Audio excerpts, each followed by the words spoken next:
一个是俄军会让这些重型装备在乌克兰境内存在多长时间。显然，俄军是可以随时切断援乌的地面通道的，随时摧毁这些援乌武器弹药的。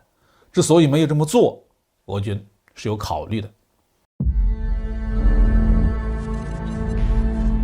各位网友大家好，欢迎来到包明说。这期话题我们说的是北约的军援能起多大的作用。最近西方媒体大肆的渲染说乌克兰和俄罗斯的顿巴斯战役是21世纪最大规模的战争，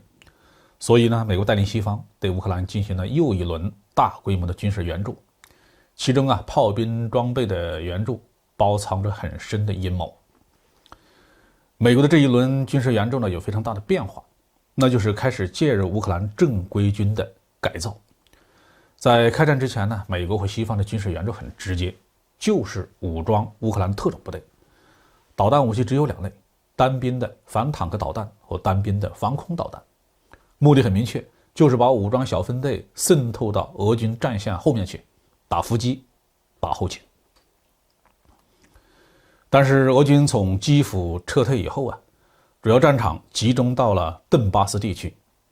俄军收缩了战线，作战决心进行了调整，不再以减少附带损伤的政治目的来限制军事行动的手脚。轰炸航空兵开始投入战场。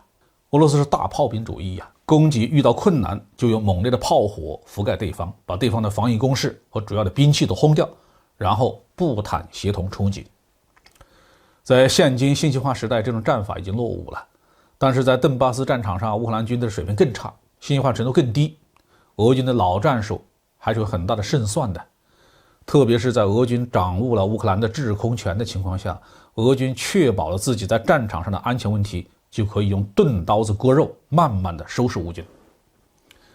从最近2个星期美军组织的军事援助的情况看明显是在向打正规战的方向发展。首先是军援的规模扩大，乌克兰总统泽连斯基在3月25号公开喊话，要求北约提供500辆坦克。当时多数人以为他在说胡话，事实证明，这恐怕是他和美国协调好了的。现在捷克、波兰、德国都已经宣布向乌克兰提供老式的主战坦克，总数差不多就是500辆。在重火力方面美国向乌克兰提供了18门155毫米的榴弹炮和4万发炮弹，10台反炮兵雷达，2部对空警戒雷达，200辆 M113 装甲运兵车和11架米17直升机等等。在美国的怂恿下，更多欧洲国家也开始向乌克兰提供炮兵装备。捷克提供了6门155毫米的卡车炮，荷兰准备把从德国进口的 PZH-2000 自行榴弹炮给乌克兰，这是世界自行火炮市场上最高端、最昂贵的型号了。如果俄罗斯不能快速的实现把乌克兰非军事化的目标陷入了长期对抗之中那美国就有可能会得寸进尺，一个兵种一个兵种的插手，对乌克兰的军队进行北约式的改造，形成乌克兰加入北约军事机器的既成事实。这样的话，俄罗斯的战略目标就可能落空。美国这一次援助给乌克兰的炮兵装备是18门 M777 超轻榴弹炮和4万发炮弹。155炮弹一发有40-50公斤，4万发炮弹连带包装箱重量和体积都不小，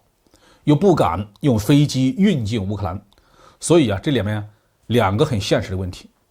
一个是俄军会让这些重型装备在乌克兰境内存在多长时间。显然，俄军是可以随时切断援乌的地面通道的，随时摧毁这些援乌武器弹药的。之所以没有这么做，俄军是有考虑的。二是乌军习惯使用前苏联的武器装备，这些新装备即使到了乌军手里，不经培训，乌军就不一定能熟练的使用，很快形成战斗力。北约又不敢再派人到乌克兰境内对乌军进行培训。综合这些因素看北约对乌克兰的军援能形成多大的作用，还真不好下结论。